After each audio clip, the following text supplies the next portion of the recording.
Welcome to the eCommerce Badassery podcast, the place for scrappy entrepreneurs who want to learn actionable steps and strategies to grow the traffic, sales, and profit in your e-commerce business. I'm your host, Jessica Totillo-Coster, a 20-year retail veteran and former brick-and-mortar boutique owner who spent 3 years as the only employee of a 7-figure online store. That shit was crazy.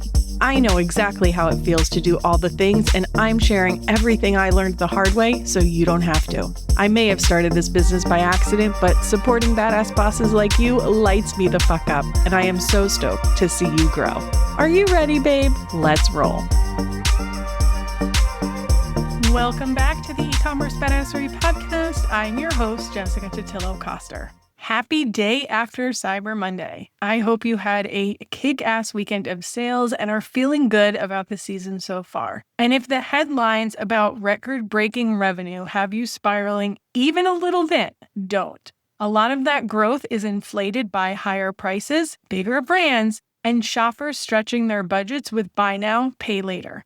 It is not some magical surge in consumer demand. So if your weekend didn't look like the press releases, it doesn't mean you're behind. It means the headlines need context. And the good news is there is still so much time left to make meaningful revenue this season. That's why I'm re-airing today's episode.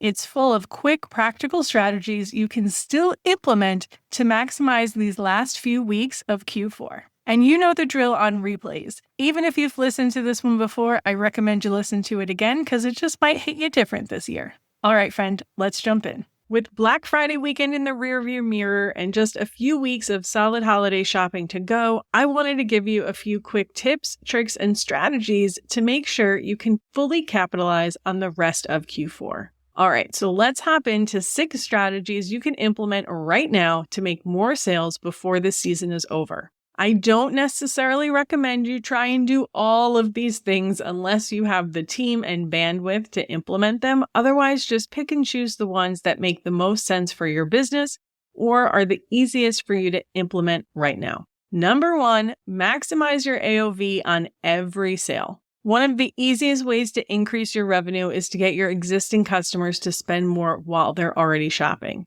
If you still don't have a cross-sell app on your store, please take 30 minutes to get one set up as soon as you finish listening to this episode. A tool like Reconvert lets you add cross-sell offers when the customers are most engaged with your brand right after they've decided to spend money with you.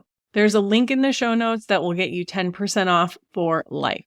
If you are resisting this because it feels too pushy, please release that. Remember that not showing your customers your amazing products is totally doing them a disservice. And even if you think they know everything that you offer, I promise you they don't. To simplify the process, pick one item that you offer to everyone. It can be something you have a great margin on or something you need to move inventory of, and just offer it to every customer. Keep it really simple.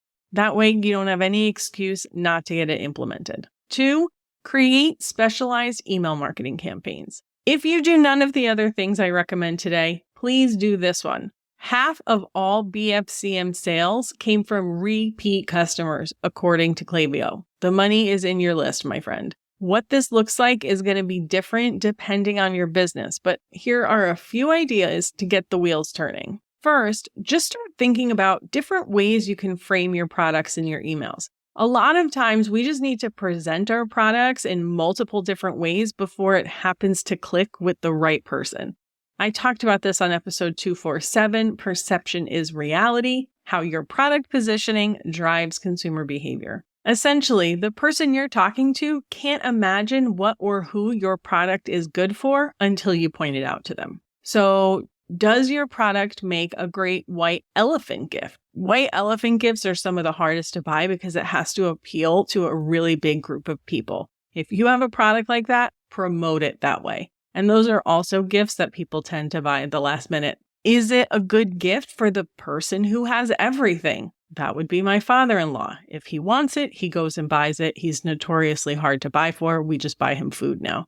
Does your product make a great teacher gift?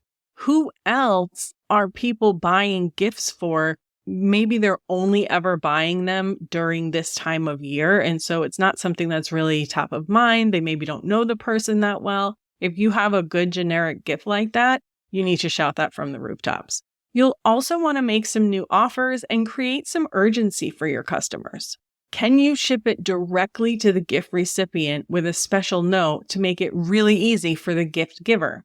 Do you only have a handful of a specific bestseller or seasonal product left? You can promote that as last chance messaging for those particular items. Maybe you throw a last minute bundle together and just present a group of your products in a new way. I would also create 3 to 5 part email campaigns for specific segments of your customers.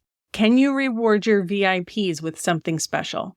Even if they already shopped with you this holiday season, what would make them come back and buy again? And it doesn't have to be a discount. Maybe it's a GWP or bonus rewards days. These types of promos don't necessarily work to convert new customers, but they're a fun way to treat your existing diehard fans. How about those people who haven't purchased from you yet this holiday season? Maybe they've been engaging with your emails, but just haven't pulled the trigger. Create a multi-email campaign just for them. I love to add in something a bit more personal here with an all-text email that makes people feel like you sat down at your desk to write it to them. Create a segment of your seasonal shoppers, especially if they're last-minute shoppers, and create a series of emails for them. If they're only seasonal shoppers, that likely means they're not really your customer, but someone in their life is. So it's really important to remind them that you exist. And overall, don't be afraid to increase your email sending frequency. As long as your engagement metrics are good and you can continue to present your products in new and interesting ways so the messaging feels fresh, keep sending those damn emails. Number 3, optimize for last-minute shoppers. It doesn't matter how you slice it. At the end of the day, there are always going to be people who wait until the last minute to buy Christmas gifts. Start asking yourself how you can accommodate them. Offer expedited shipping if you don't already.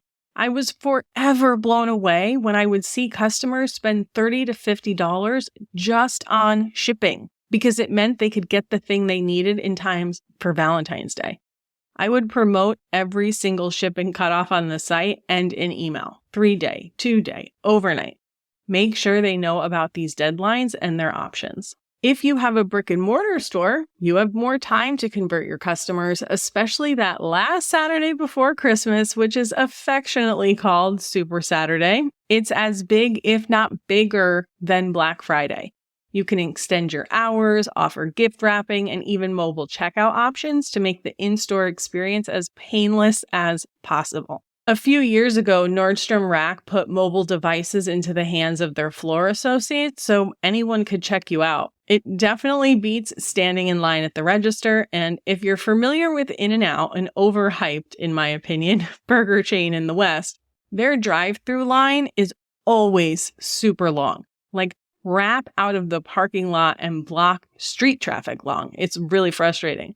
But they always have someone on foot going to the car windows to take the orders. When I had my brick and mortar, we did extend our hours and offer gift wrapping, also known as really pretty boxes that didn't actually need to be wrapped. But because we had built such great relationships with our customers through building and nurturing our client books, we would pre-pull items for them and create a draft transaction so they could get in and out of the store super quickly. They come in, we show them the stuff, we remove whatever they don't want. The transaction's already there, ring them up, they're good to go. You can translate that same experience online if you have a few die-hard customers, especially if you sell a higher price, more luxury product like jewelry, something like that.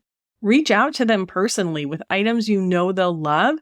To combat that decision fatigue, create a draft order and send them the link to pay. If you don't have a brick and mortar store, ask yourself if there's another way to tap into your local market.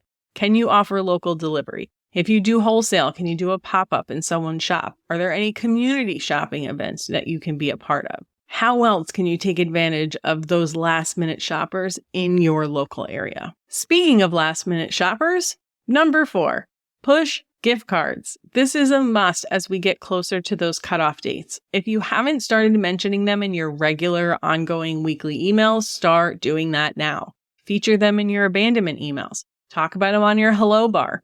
You can even create a promo pop-up that features them too. The downside to gift cards is that they don't technically count as revenue until they're redeemed. So if you do any sort of gift card promotion or you do have a lot of gift card sales, I would create a mini campaign after the holiday and into the new year around getting the gift you really wanted so that anyone who did receive a gift card is encouraged to shop and spend it. Number 5, ramp up your ads. If you've never done ads before, I don't necessarily recommend that you try them for the first time right now, but it's really up to you if you want to give it a shot. I'd get started with retargeting ads that show to social engagers, website visitors, and email subscribers versus trying to capture cold audiences. If you're already running profitable ads, increase those budgets. According to Nicole, our resident Facebook ad strategist, you don't want to increase budgets more than 20% at a time as it can kick your ad back into the learning phase and you'll lose momentum. So be careful there.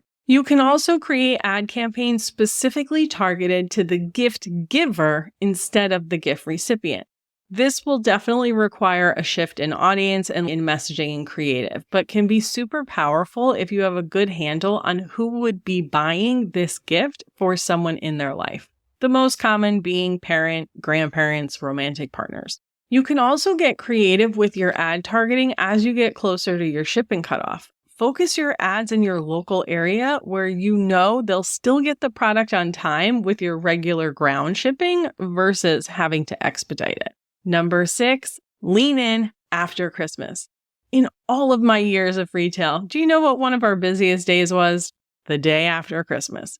Most people are off, they got money and gift cards, they got gifts they're returning so they can buy something else that they want more. Holiday shopping doesn't end on December 24th. In fact, a typical retail accounting season actually runs from February to January because there is so much spillover into the new year. Yes, a lot of that is returns-based, but there are plenty of opportunities to turn those returns into net positive exchanges. And that all starts in the last week of December. This is also a great opportunity if you sell New Year's appropriate clothing, accessories, food items. So don't be afraid to keep the marketing going, even after the traditional gift-giving season is over. The real moral of this week's episode is to keep going. And whatever special thing you're doing to make things easier, faster, better for your customers, make sure they know about it. Put it in all your emails. Post and pin it on social. Connect with the influencers in your local community to get the word out. And when I say influencer, I don't mean like pretty girl on social media influencer. I mean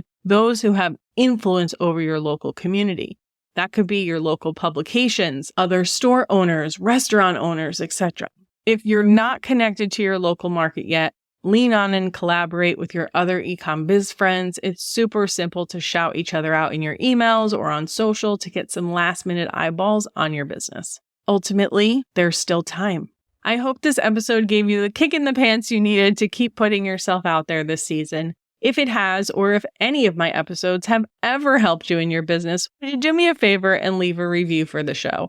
I'm on a mission to get in front of as many product-based biz owners as possible, and I want them to know this is the place to be for actionable steps and strategies to grow their online stores. Thank you so much in advance, and that, my friends, is a wrap. Have a kick-ass holiday season, and I'll see you on the flip side, friend. Thank you so much for listening to today's episode. If you want to learn more about growing your e-commerce business, get started with my free resource library at ecommercebadassery.com/free stuff and get an invite to the Lounge, my e-commerce marketing membership. When you're ready for one-on-one support, apply to work with me at ecommercebadassery.com/apply. Before you go, would you do me a quick favor? Leave a rating and review and tap that follow button. This pushes me up the chart so I can support more scrappy e-commerce entrepreneurs just like you.